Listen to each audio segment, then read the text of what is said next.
All right, thanks for joining the channel again. And I wanted to try something new. I'm always trying to mix things up and see what people enjoy. So this is me walking through an interesting video that I watched earlier today, and especially because it linked back to a movie, I was like, all right, let's walk through this. So today we're going to watch a clip on Kitco News with George Gammon as the guest, and I follow George Gammon a lot, and I watch Kitco News a lot as well.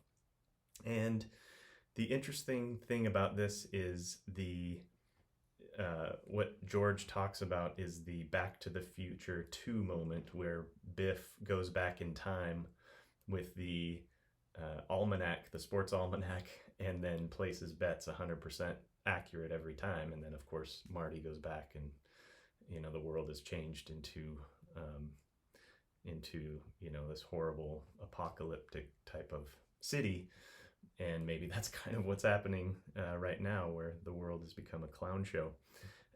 But basically, we're talking about the inverted yield curve and how it is accurately predicted a recession almost 100% of the time. It's one of the strongest indicators. So why don't we get to his explanation, and then we'll pause for a moment. So explain that and why it may raise eyebrows. Break that down for us. Sure, absolutely. If you go back to the 1950s, you see that the inversion of the yield curve has incredible accuracy as far as its predictive power. So it's almost batting 1,000. There was one time in the mid 1960s where we had an inverted curve and we did not have a recession, but nominal GDP came down quite significantly. And we have never had a recession without an inversion of the curve. So if you look at any other economic indicator, there's none that are close to as accurate as the inversion of the curve. So you have to say, why? Why is that? And for me, I think it's because these financial insiders that control billions, if not trillions of dollars, have insider information. And it's not illegal insider information, but they have access to details that we don't have, CNBC doesn't have, and even a lot of these pension fund managers, maybe even a lot of the banksters like Jamie Dimon, that they don't even have. Let me talk about what the inverted yield curve is really quick. So you buy a treasury, and typically how it's supposed to work is you get more return the longer the loan is, or the longer you hold on to the treasury. And what's happening is counterintuitive, where you get a higher return the shorter it is. 2-year, you're getting a better return on the 10-year. In some cases, the most extreme cases, which are happening recently, is where you're getting a higher return on like a 3-month versus a 10-year. It's insane. So because it's like, well, why would you take the risk if you're going to get less of a return on the long end of the yield curve? So that's what that is. Example I used in the video specifically was it was COVID, and I've mentioned a report that came out from the GOP that stated that if this was a lab leak type of scenario, that most likely occurred in August of 2019. And then what happened is you had the Chinese military games. That was the first, quote unquote, super spreader event. Their words, not mine. And so that's when it kind of really started traveling to other countries, and it became the problem that we know it was. So if you look at the curve back then, it did invert in 2019, and it had its maximum inversion. Now I'm talking about the 3-month and the 10-year. In what month? Well, that would be August of 2019. And so I always thought that the curve inverted because the repo market blew up. But actually, if you think about it, the repo market blew up in September. Right off the top of my head, I believe it was September 17th. So this was... And I wasn't following the yield curve at that time, but I was following what was happening with the repo market. And I remember telling my dad at Christmas time that the interest rates spiked up to overnight lending in the repo market. And so the Fed had to come in and save the day, essentially, to all of these banks. And I said, something big is happening in the banks again, and something to watch out for. 2 or 3 weeks after we had that maximum inversion in the curve. So if you think about this to me, it makes a lot of sense. So let's just imagine what happened, assuming that this was a lab leak. So you've got the scientist there in Wuhan that knows, oh, shoot, this is a big problem. This just leaked out. I need to notify someone ASAP because this could be a global pandemic. So he calls the local politician and he's, screaming and yelling, saying he's trying to he's trying to communicate urgency here, right? So then that local politician gets up on the phone to another politician. This goes up the chain of command until it probably gets up to Xi Jinping. But along the lines, you think that one of those politicians isn't calling their banker? Of course they are. They're going to call their banker, and then that banker is going to call Jamie Dimon, and then Jamie Dimon is going to call Paul Tudor Jones or George Soros or Warren Buffett or Larry Fink, just fill in the blank. And so then what's Paul Tudor Jones going to do? He's going to say, okay, I believe you, I trust you. If this is a big deal, we need to know about it. If this is something that's going to be far worse than MERS or SARS or Zika or something like that, I've got to position my portfolio accordingly. So he sends one of his trusted assistants out to Wuhan to actually talk to that scientist. And if you don't think that Paul Tudor Jones could pull that off, I don't think you understand the power that the financial insiders have, right? So then you can imagine that assistant going out there and talking to the actual scientist that understands how big of a problem this could be. And then he gets on the phone with Paul Tudor Jones and he downloads all of this information. Then what is Paul Tudor Jones going to do? He's going to go out, he's going to buy the long end of the curve. He's going to buy 10-year treasuries, he's going to buy 30-year treasuries, and this is going to create more demand. Therefore, price goes up, yield goes down. And then you combine this with the Federal Reserve raising rates at the front end of the curve, and that's why it inverts.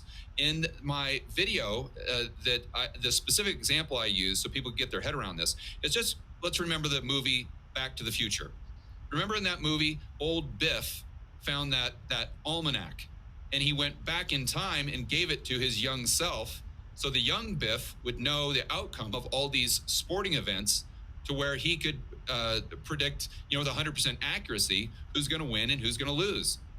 That's what's going on right now with these financial insiders. And in my opinion, that's why the curve inverts. And that's why it is so darn accurate going all the way back to the 1950s, because those financial insiders, they have Biff's almanac. They know what's coming up, in the next year or so. They've, whether it's, let's look at the curve being inverted right now. Is this because China's going to blow up? Is this because we're going to have World War III? Is this because the commercial real estate market is going to blow up the balance sheet of all these regional banks?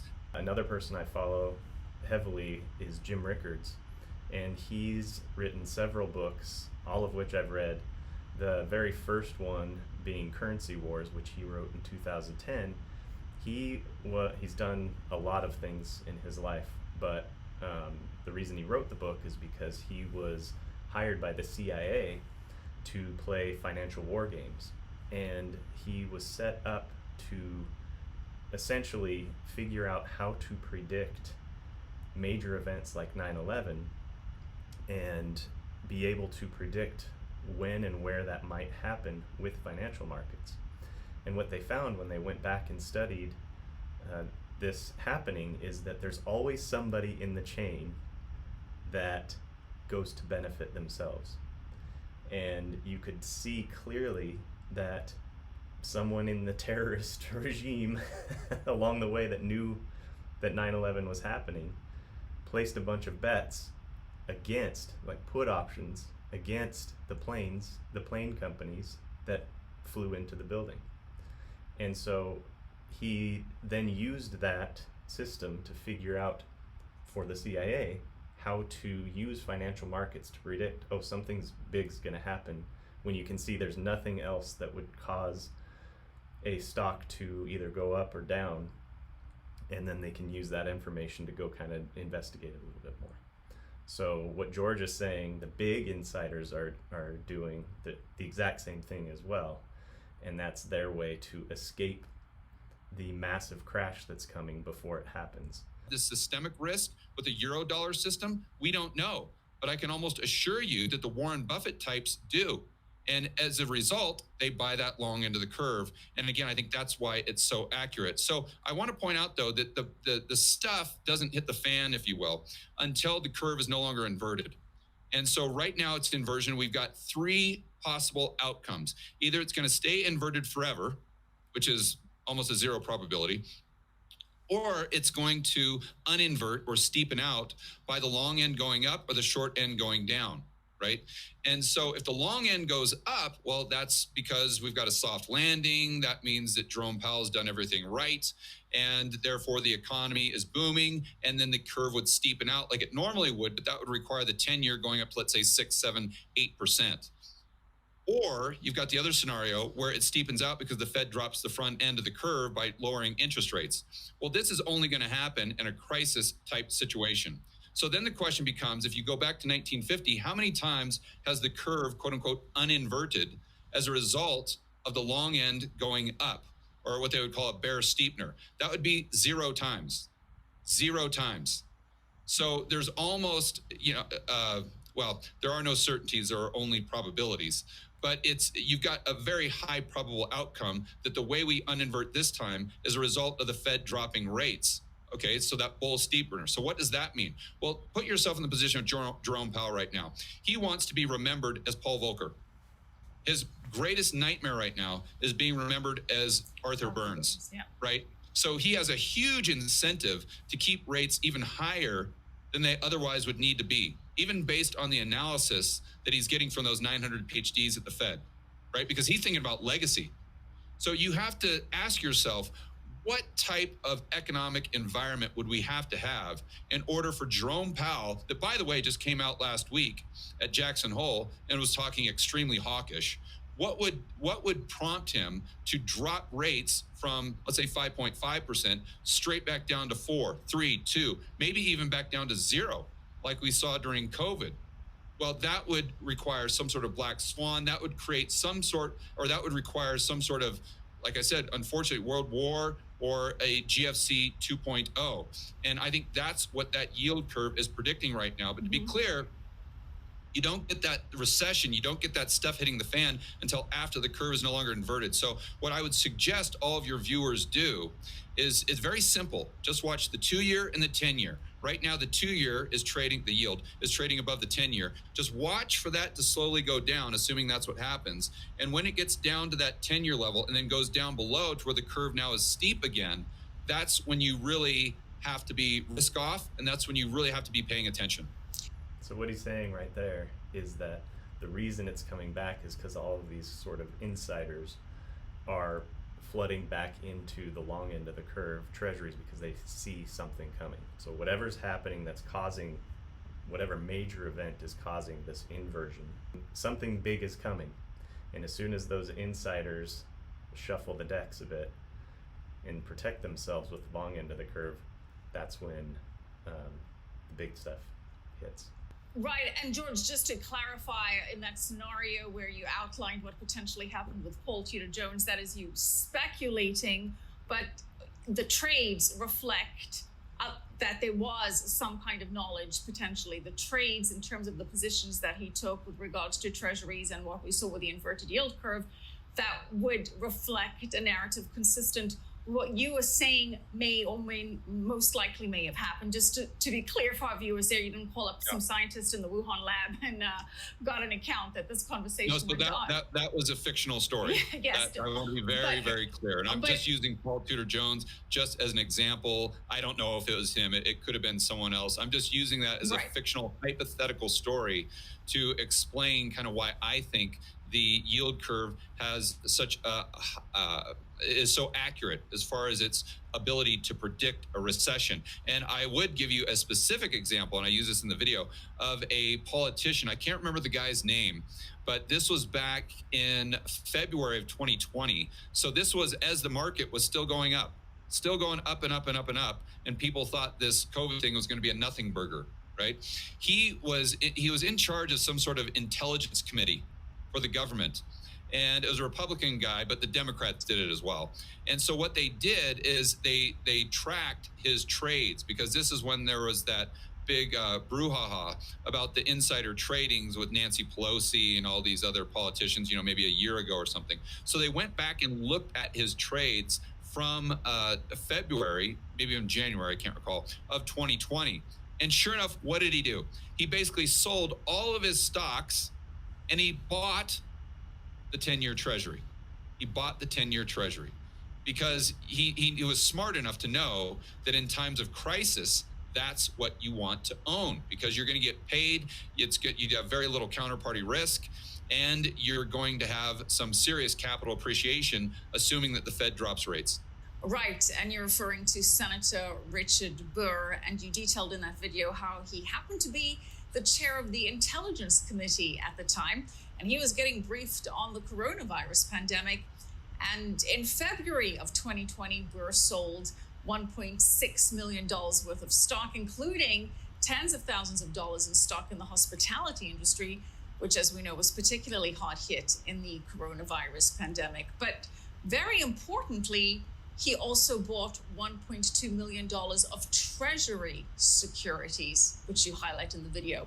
So using that Back to the Future sports almanac metaphor, seems that he did have one of those on hand. So now, George, the curve is inverted, and you were telling me earlier that we should be watching China very closely here. Yeah, so if I had to give you my highest conviction on why the curve is inverted, it would definitely be China. Definitely be China. You know, we talked about several different potentials, but that, I think, has the highest probability of actually coming to fruition.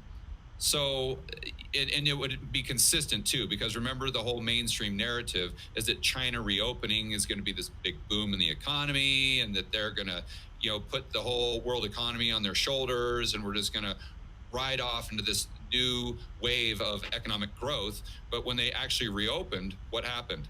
You just got the China falling off an economic cliff. And it's not just the real estate there, it's the manufacturing sector, right? I mean, I did a video yesterday, and I don't know if your viewers realize this, but in most of their large cities, housing prices went down by 9% in July. 1 month, Michelle. Yeah. That's not a year-over-year number. That's a month-over-month number. 9% down. So, and this is an economy where 30% of GDP is real estate. 70% of Chinese wealth is in real estate. And then you have all of these entities like Country Garden, like Evergrande, that have borrowed billions and billions. And I think if you take the whole economy in its entirety, it would have trillions of dollars of denominated debt that they borrowed from banks outside of China. So why is that important? Because these banks are in the Eurodollar system. And the Eurodollar system is the network of banks outside of the United States, offshore, that create most of the dollar liquidity. Most people don't understand what the Eurodollar system is. And to be fair, it's super complicated and I don't fully understand it, but essentially the easiest way to understand it is that other banks around the world, not US banks, can print the US dollar and create debt of the US dollar and loan it out to people. So there are all these US dollars that our banks didn't manufacture out of thin air, but other banks around the world manufacture out of thin air. And I don't think a lot of people understand that, and George passes by it fairly quickly. And which I think is why this kind of video would be valuable, because I try to bring it down a notch even more, unless you're into this and you kind of understand, you can follow along. For the global economy. So if these banks are taking a hit, just like Silicon Valley, First Republic, Credit Suisse, etc., then they're going to restrict their lending. They're going to tighten credit. Right? So if they're tightening credit, that means less dollar liquidity. If that's less dollar liquidity, then you have a shortage of dollar cash flow to pay back this debt. And if that happens, then you have a shortage of dollars circulating in the global economy, which basically is what created the GFC 1.0 that we saw in 2008. So everyone thinks that was all about mortgages or subprime and all this stuff. And it's true. That was a big problem, and that was a catalyst. But if those mortgage-backed securities, as an example, weren't used as collateral in the global monetary system, we would have had a real estate crash, and that's it. That's it. We would not have had a global financial crisis. The problem is that created this this massive increase in perceived counterparty risk with the banking system. So they were not willing to lend. And if they're not willing to lend, the global economy freezes up. And that's exactly what we saw. So And that's why it's global, because it's not like the euro as a currency in Europe. It's the euro dollar, the euro US dollar. They call it the euro dollar, I think, because most of the banks that can print US dollars out of thin air internationally are in Europe. It's not constrained just to there, but that is why 2008 was global instead of just a US housing market.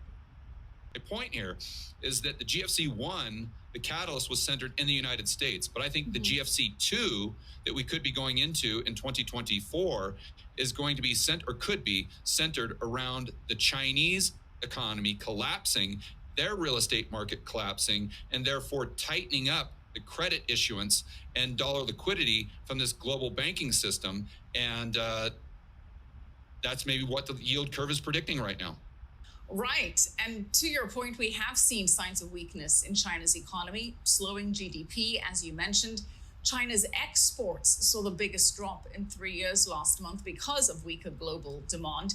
And according to official data, which we always take with a big grain of salt considering the source, exports were down 14.5% in July compared to a year ago. Imports also down over 12%.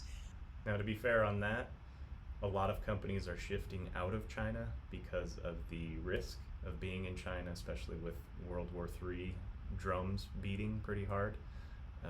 So I think some of that is partly to blame. And China is also dealing with deflation for the first time in 2 years. Consumer prices falling 0.3% in July. China also has that property crisis that it has to contend with. As you mentioned, we saw China Evergrande Group file for bankruptcy protection, and Evergrande is China's second largest property developer by sales. So certainly signs of shakiness with regards to China's economy. I even saw several months ago, sorry to keep pausing, but I saw several months ago where China was going around to some of these ghost cities and literally demoing all of these buildings. They spent all this money just to keep the housing market propped up. And as you heard from George earlier, even then, even though they're blowing up all of these brand new buildings, it's still collapsing. The prices are coming down 9% month over month, not year over year. We've got that inverted yield curve in the US, as we discussed. So what is a way to position oneself financially? This is not financial advice, but how are you positioned for this? You got to do it. The guys are doing that out of Biff's Almanac. Well, we don't have the almanac. We've got you, though. But my point is... we got to buy some treasuries. So I can't, to your point, I can't give anyone personal financial advice, but I can tell you what I'm doing with my own portfolio. And I'm saying, okay, that curve is inverted for a reason. And it's because the insiders have Biff's Almanac, most likely. And so I want to place whatever bet they're betting.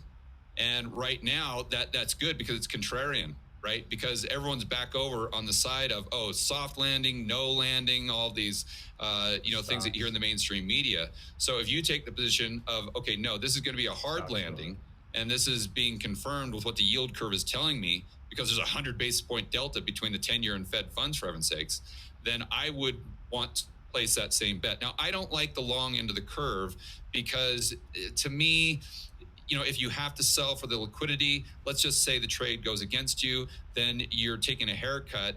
And I don't like that risk, right? So what I'm doing in my own personal portfolio, I always have 10% gold, always.